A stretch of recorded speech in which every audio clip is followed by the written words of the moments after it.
Hello, welcome to my another vlog.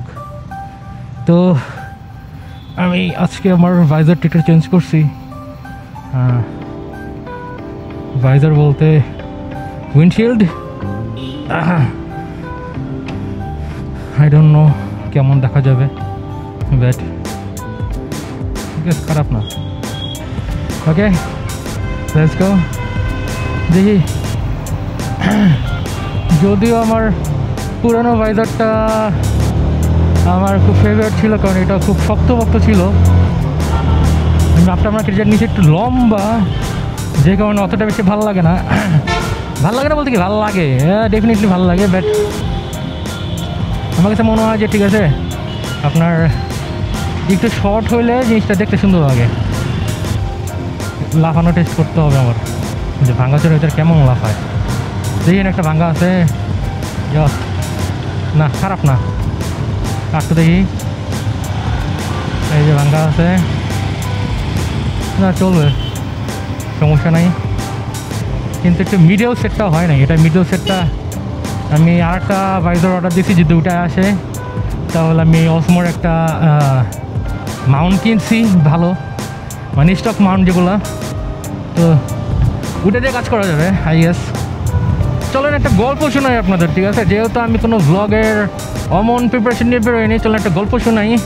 বাবা আর ছেলের গল্প, ছেলের বাবার গল্প। তো হচ্ছে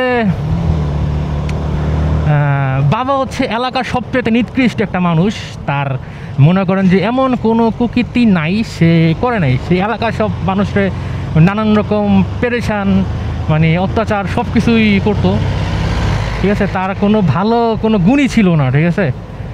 তো বাবা যখন বুড়ো হয়ে যায়, তখন তার ছেলের সে একটা কথা বলে ডাইকা, যে বাবা, আমি তো জীবনে কোনো ভালো কিছু করি নাই, তো তুমি এমন কিছু করবা যেন সব মানুষ দেখা বলে না, আমার ব্যাপারে যেন বলে যে উনি খুব ভালো কাজ করছে, তোমার জন্য যেন আমি একটু ভালো সুনাম পাই, এমন টাইপের। তো ছেলে বলে, ওকে বাবা, কোনো সমস্যা নাই, তুমি যখন বলছো তোমার কাজ আমি অক্ষরে অক্ষরে পালন করব। তো বাবা মারা যাওয়ার পরে ছেলে মনে করেন বাবার ডাবল শয়তান শুরু হয়ে গেল, শয়তানি তার থেকে ডাবল শয়তান হয়ে গেল গা।